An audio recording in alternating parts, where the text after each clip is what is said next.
This video is for anybody who wants to be a full-time author and work from home, or maybe you already are, and I just wanted to share a bunch of things that I wish I had known when I first started out. If you saw last week's video on my 2-year publishing anniversary, then you know I've been publishing for 2 years, but I've actually been a full-time author working from home for almost exactly 3 years. 3 years this month.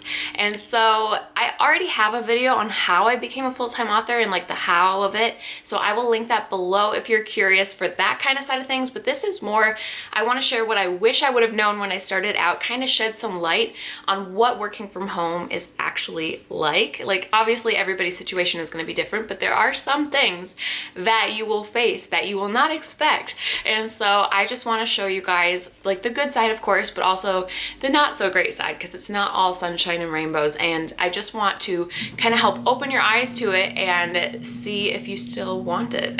Whether you're working from home already, or you want to be a full-time author soon, or you just want to in the future, I hope that this video will help you kind of skip past some learning curves that I had to go through and learn the hard way. And so some of it's going to apply to working from home in general, because before I became a full-time author, I had a corporate job where I got to work from home like kind of like 1 day a week. It was really random, but so that it kind of applies, but then a lot of the stuff that I'm saying will be very specific to being a full-time author, because I just want to help you guys see if this is actually what you want. You might be like, of course I want that. Everybody wants that, don't they? And in theory, yeah, maybe, but like, for example, I'm a really high introvert, so I could be home alone all day, every day, super happy and totally fine with it. But other people might be super extroverted and they might miss hanging out with their coworkers and just having coworkers in general, and somebody to just like pop over the cubicle and be like, hey, what you doing? I don't miss that at all. So another example might be like if you have a big family and you really need health insurance for something. Being self-employed does not come with your boss's health insurance to hand down to you, so you have to find your own, and it's more expensive and all that jazz. So just little things like that we're gonna talk about. Let's dive into it. Can we just take a second to appreciate how adorable she is right now? Oh my gosh. I didn't add this to the list, but working from home, it is nice to be able to take care of pets and be home with them all day. That wasn't even on the list, but I'm throwing it in there. All right, number one, the biggest thing I've had to deal with by far over the last 3 years is that no one understands. Literally no one, not even other entrepreneurs or other authors, because we all create our own career. If we're home working for ourselves, we're going to create a very unique thing that's not going to look like anybody else's thing. And so nobody gets it. I cannot tell you how many times people have said to me, oh, I wish I could sit at home in my pajamas with my dog all day and watch Netflix.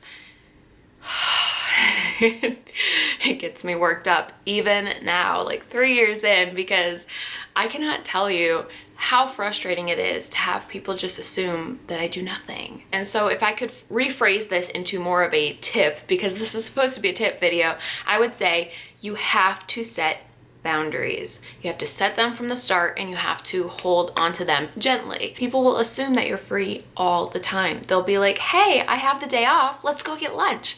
And so it's really difficult to explain to them, like, I don't have the day off. And they'll be like, aren't you your own boss? Like, can't you just go out whenever you want to? And technically, yes. But what they don't get, and what they honestly might never get, at least not for years and years, is that this is not a hobby. This is how we make a living. And so you can't just ditch your job and expect to still make money. And yes, you can kind of make wiggle room, but what they don't understand is that if you take hours and hours or a whole day off for them, you're going to have to make it up later. And probably if you're anything like me and you are in your authorpreneur beginning stages, you already work 24/7. So you're like, I don't really have any other place to put those hours because I'm already working nonstop. So I won't be sleeping tonight if I hang out with you. Now, I'm not saying to say no to everything, because there is a balance and you do still need to like have a life. Assume the best of me here, because I don't know if I'm explaining myself really well, but what I'm trying to say is like that when it's in your work hours and you've set this time aside for your work, you have to set boundaries, and you have to clearly and gently explain those boundaries to people, and assume that at first they're not going to understand, and you're going to have to help them understand. If you're not careful to set boundaries and explain and help people at least try to understand where you're coming from and why you can't hang out all the time, there might be some hurt feelings. But on the flip side, if you don't set any boundaries and you're just like, whenever people want to hang out or ask you to help them move or do this for them or that for them, they're like, you're not working, come on and help me do this. And you're like, sure, why not? You will pay for it, because you won't have the time to create a career that sustains you and is actually making a living. I feel like this tip is just full of like layers and layers and layers of other tips, because it took me forever, and it's still difficult for me to figure out my specific boundaries. So another thing to just encourage you is that it might take you time to figure this out. For me, boundaries might look something like, I love to have lunch. I'm on deadline, so I only have an hour or so, but I can do this day or that day. And then you can be firm with them and be like, all right, I've been able to hang out for an hour, but I better get back to work because I have that deadline. If they're a really good friend or family member, they'll be really encouraging of that, and they'll be like, yeah, go for it, absolutely.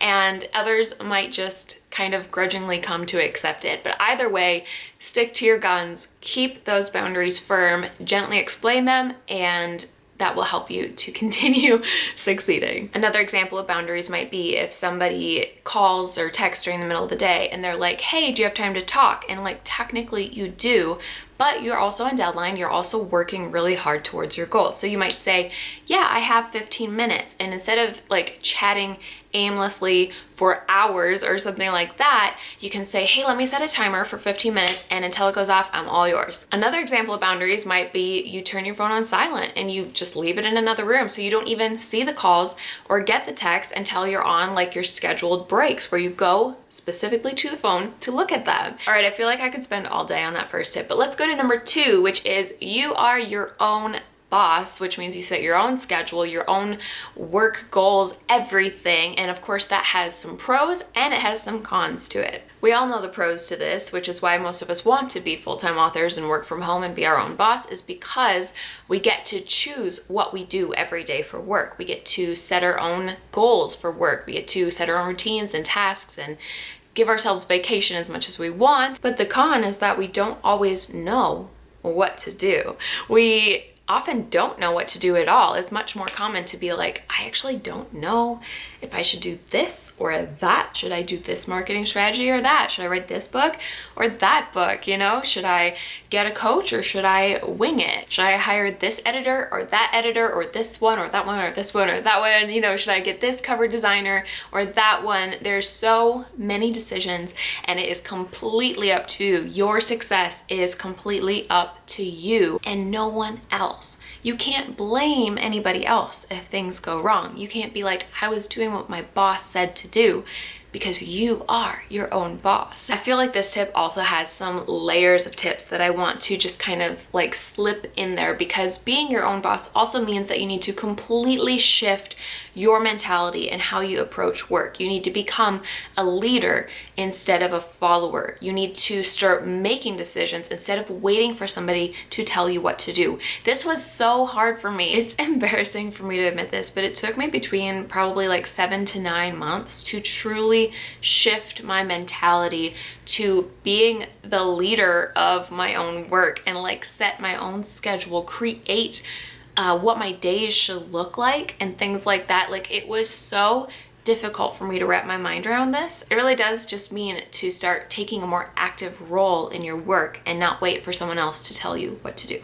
Number 3, there is a learning curve, and that's okay. There's a learning curve to figuring out how you will best work on your own, how you will best be motivated, your best routines, your best focus, and where to put your energy. It takes a while to figure it out. Again, I feel like there's just so many layers to this tip because it's not just the first learning curve, but it's the learning curve every single time you approach a new thing, which is going to happen so often. Like each time you approach a new book, a new editor, a new cover designer, learning a new part of the publishing business and the writing business, you are going to be learning a new thing. And of course, that will mean that there's a learning curve. So another layer of advice to this is to give yourself grace and to realize that you can't just like instantly know things. Like it takes some of that learning curve. I don't know how else to say it. It takes time to fully adapt to something and figure it out. So give yourself grace. You really, really, really have to be okay with failure to be able to be your own boss, to be an entrepreneur or authorpreneur or whatever you want to call it. If you're going to be working from home and in charge of your own work schedule, and that learning curve is going to happen. And when I say learning curve, I mean basically that there will be failures before you get it right. And so you just have to be okay with that. Like you cannot be somebody who fails and then goes and cries in the corner for days, because literally almost every day there's a failure, and it's frustrating. They can be just little ones or big ones. They can be ones that you don't realize until months later, and so you have to be okay with failing. Like that's like another sub level to this tip. All right, number 4, it is shocking how easy it is to waste your time. So my advice or my tip here would be to name your time and make the most of it. And so there's so many different ways to do this. I've done a lot of different things. I have a bullet journal where I make lists constantly for like the year, the month, the week, the day, and I just keep writing them and making sure that I'm staying organized and on top of things. I also really enjoy using Google Calendars to time block, and so I have a video on that which I will link below if you're curious. But basically the idea is to, like, instead of just like kind of winging your day, be like, all right, this hour belongs to writing, this next hour belongs to getting house stuff done, and then this next hour belongs to doing admin stuff, and so on and so on. So that you're not spending the whole day and you're like 8 hours in, you're like, I've just been doing admin stuff all day and I haven't written a thing. And so that's an easy way to accidentally not meet any important deadlines. Again, there's 1,000,000,001 techniques out there for this. So you might not like calendar blocking, you might not like the bullet journal, that's just what I do. But whatever you can do to basically name your time, give it a name and be like, this time belongs to this project, that's going to help you so much. Number 5, to you, your home is your office. To everyone else, it's just home. This will confuse the crap out of anyone you live with. So for my husband, even though he's an entrepreneur and he works from his truck, when he comes home, home is where he relaxes. It's where he's like, let's turn on the TV, let's talk. I'm gonna walk into a room and talk to you, no big deal, because any other time, any other place, that's normal. Depending on your situation, if you have like a home office, it's still very easy for somebody to just bust on in and be like, hey, what you doing? I want to talk to you about this thing. And you could be right in the middle of something and it's frustrating, like all caps. This in particular was a really hard adjustment for me. In the summers, things work out great because my hubby goes to work before I wake up at 6 or 7 a.m. He comes home at 7, 8, or 9 at night, whenever it gets dark, and he just works from basically whenever it's light out. And so in the summers, I get so much done. It's awesome. And then in the winter, he kind of makes up for all those long hours because there's very little that he can do. So he basically works from home and does his like phone calls and stuff from home. And so all of a sudden, he's here all the time. I really, really, really struggled with this. The first winter that we were both, you know, self-employed and he was here at home and I was trying to work and he was coming in all the time. He just walks in, hey, let's talk about this. Hey, let's talk about this. What you doing? You want to go out? You want to do this? You want to do that? And it was so hard for me.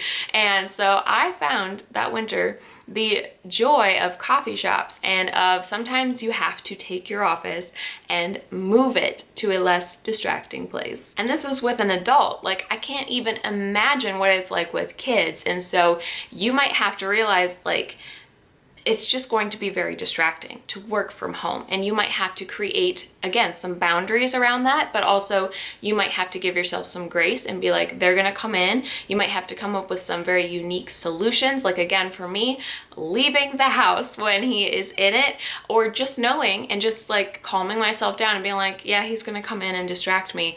I'm gonna pick a few jobs to do that aren't such a big deal. Like, for instance, I save the YouTube filming for when he's not home, because if he busts in on this, I'm gonna lose my train of thought and be so confused when I come back to it. Same thing with writing. I might do writing. If I can't sleep at night, I might get up while he's sleeping and go write a few hundred words. And like, that is just such a peaceful time for me. And so you have to kind of be creative. Again, you are a creative person. You can do this. You can come up with solutions that will fit your situation. But the idea is just to be aware that they do not understand that this is your workplace.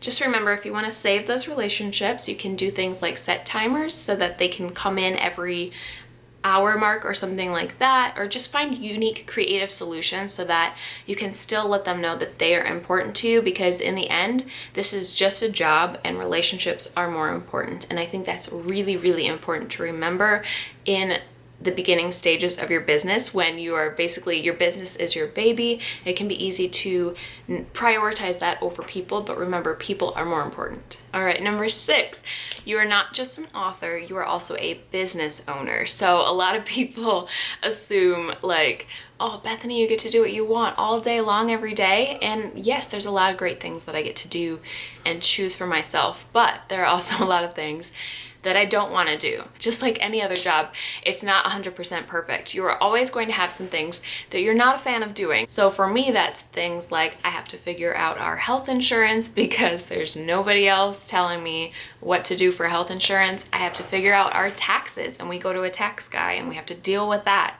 I have to do a lot of admin work and answer emails, which is so not fun for me. Another thing that I hate doing is hiring people. So I have to hire a cover designer, editor, you could have to hire formatters, you could have to hire people for marketing things. And so it's kind of fun, but there's a lot of downsides to it, which obviously, if you've seen the video I did on my editor, then you know that it doesn't always go well. And so there's so many things that are still not fully in your control that you have to do, whether that's, you know, marketing or learning how to do ads or learning how to schedule and put together events for your books, or setting up your website and doing graphic design things and a bunch of side hustles. It will shock you how little time you actually spend on writing. It's pretty much the same amount that you would spend while you have a day job. Speaking from experience, like, I really did not increase my writing by that much. The interesting thing is that you actually only have so much creative energy in you in a day. So trying to be creative for 8 to 12 hours or more is like extremely hard, and you burn out really, really fast. Also speaking from experience. So I would say that most people generally have between like 2 to 4 hours of creative energy that they can pour into writing and feel really good and like be able to give that energy. And then you actually need to do something else. Like, you can't just spend 12 hours a day every day writing. I'm sure there are exceptions to the rule, but most people, like, at a certain point, they just kind of hit a wall, and then the other 4 to 6 hours of their work day, if it's supposed to be just writing, is going to be pretty much spent just staring at a wall. All right, number 7, you will actually work a lot more than you used to. So people think that you work less. If you are self-employed and you set your own hours, you can just work less. You know, you can sleep in, you can quit work early. The truth of it is that you end up working way more, probably like twice as much as you used to, because it's your passion project, it's your baby. You pretty much never stop. I pretty much wake up and start working, and I work all the way till bed. And so I don't say that to scare you guys, although maybe a little bit, because you should just be aware that, especially when you're starting out, you're going to have to put more energy and more time into it rather than less. Just an eye-opener here. I have never loved working more because it doesn't feel like work to me most of the time, but at the same time, I do put in 12 to 16 hour days frequently almost every work day, and I work on the weekends. That leads into number 8, which is that it is so easy to get really unhealthy and not take care of yourself when you work from home, partly because of those crazy hours that I mentioned where you don't give yourself time off to just relax and rejuvenate and like read a book and be with your family and friends. Like, you have to be really careful to also set boundaries for yourself, to take care of yourself, but also physically it can be really hard because you can be sitting for 12 to 16 hour days and you can forget to move. You can get so stiff and, you know, be in one place for hours and just realize like, I haven't had anything to move me. I haven't had a coworker come talk to me. I haven't taken a lunch break. I haven't done anything, and I haven't worked out in weeks. Or like I haven't taken the time to cook a real meal and eat something that's healthy and figure out what to eat. I've just been eating frozen stuff on the side because I don't have time to actually cook. And so things like that can be really, really easy, and you have to also take care of yourself. So I guess to turn this into more of an actual tip, I would say make time every single day to take care of yourself, to make time to move, make time to, you know, feed yourself well, make time to give yourself exercise and just get your body moving so that you don't get a lot of those pains, those writerly pains. Number 9 is you can say no. Nobody is making you work with a client that you don't want to work with. You can say no to working with them. Nobody is making you do a side hustle that you absolutely hate. You can say no to that if it's not a good fit for you. If you don't enjoy the book that you're writing, you can write a different one. Like, you don't have to write something just because somebody says it's the most marketable thing. You can find a way to make what you love work for you. Now, don't misunderstand this one, because again, this could be very easily misunderstood. I am not encouraging you to give up when it gets hard, because it will get hard, and sometimes you need to just stick it out and push through when you're not in the mood to do something. But if you know, like, you figured out what you want your full-time author career to look like, and something is in there that is not jiving with that, it does not fit what you want your career to look like, you have the power to remove it and say no. A lot of people, myself included, have, you know, picked up side hustles, for example, because maybe I hadn't had books out yet, but I wanted to do something that would give me some income and, you know, financial stability. And so I was like, I absolutely hate this, but I'm sticking it out. Or I liked it in the beginning, but it's not financially helpful, so it's actually just a time waster, but I don't want to give it up because I enjoy it. Well, you have to take an honest look at that and be like, if it's not working for the business, you need to say no. And that leads well to number 10, and I'm gonna run out of fingers after this, which is that there's a lot more financial risk. In the beginning, you most likely won't be making any money at all. And so to some people, my advice might be to just save up a lot beforehand so that you just have a buffer and you don't have to worry about money for a little while. Like, save up a ton of your salary each month until you have something that can keep you going for a while. For other people, it might mean actually don't quit your job just yet. Like, do the stuff until it does start making money and it does start making income, because just being honest with you guys, it usually takes a while to get this kind of business up and off the ground and rolling financially. I'm sure most of you watching already know this, but just in case there's somebody out there who thinks being an author, you know, makes you millions, it is not that kind of job. It is not a fast buck. It's a job that you do if you love it, and you can make money doing it, but it does not just, you know, happen right away. So just be aware of that. At the very least, I would personally say that maybe 3 to 6 months of pay saved up from your regular job would be super, super helpful, because that would give you that buffer that you need to get off the ground. There's just no such thing as an overnight success. So go into this with your eyes wide open, knowing that it's going to take a while, especially financially. And another layer that I should add to this, because I keep saying I'm adding layers of tips, is that just because one thing succeeds and like one book does well, does not necessarily guarantee that it will do so again. The writing salary is not really salary. It's very ebb and flow. It's very roller coaster. And so you can never quite predict what it's going to be. So it's actually good to have that buffer savings all the time. That's another tip that I would say, is just know that financially you're always kind of in a risk period, so it's good to have that buffer. All right, I've run out of fingers, but number 11 is that you are in charge of your own health insurance and health benefits in general, and just, yeah, insurance in general. And so this is not as exciting of a tip as the other tips, but it's worth mentioning, and it's really important to talk about because, again, like I said at the beginning of this video, you might have a big family or you might have some medical needs. I used to need to buy seizure medicine. I had seizures for 7 years, and so that medicine is expensive. And if I was still in that boat now, I would almost want to work for an employer, even just part-time, to get the health insurance so that I could then not worry about it in my author career. Because when you're self-employed, you're going to have to pay for it fully.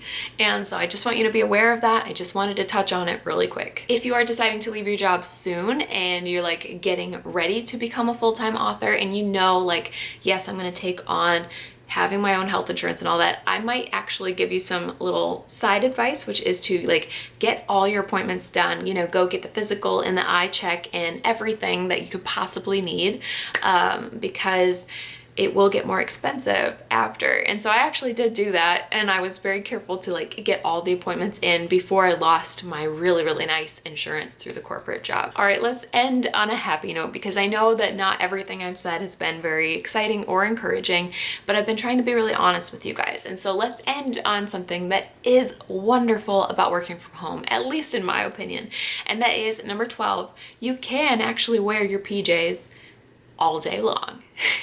This is kind of a double-edged sword though, because you can also end up feeling like a slob for like a week straight until you have somewhere to be and you have to actually put on real clothes. But I'm gonna say that it's mostly a win in my opinion, because I love being comfortable. I love that I can just, you know, put on my pajamas and get to work. And that is so, so nice. And I also love, I'm just gonna slip this in, even though it probably belongs in a different tip, that I can set my own hours, which means that I am kind of a night owl, so I can sleep in a little bit more than I used to be able to for my day job. I can get up at 9 and not get dressed till noon. And then, you know, like if I am still awake at night, I can get up and write until the middle of the night if I want to. And so I have done that many times. It definitely does not look glamorous unless I am filming a YouTube video. I never usually put makeup on. I don't do much with my hair, and I stay in my pajamas or comfy clothes a lot of days. So it's not necessarily the prettiest, but it's definitely the most comfortable. Phew, okay, that was everything, guys. So I hope that you would give this video a thumbs up if you found it helpful, and I hope that this encouraged you and didn't totally discourage you about working from home. But I also hope that it will kind of open your eyes to it, because maybe you'd rather keep a really awesome day job and do writing on the side, or maybe you're looking to do something that's like part-time for the health insurance and full-time writing, or maybe you're like, this is awesome. I now have a set of goals to do, like saving and picking out health insurance in advance and all that good stuff, and I'm ready to start pursuing the future goal of working from home and being a full-time author. So whatever the case may be, I hope this video was helpful to you. Definitely subscribe if you haven't already. I say that every video, but I mean it. I hope that you will stick around, because I have so many good things that I want to share, and I will talk to you guys again very soon. Bye.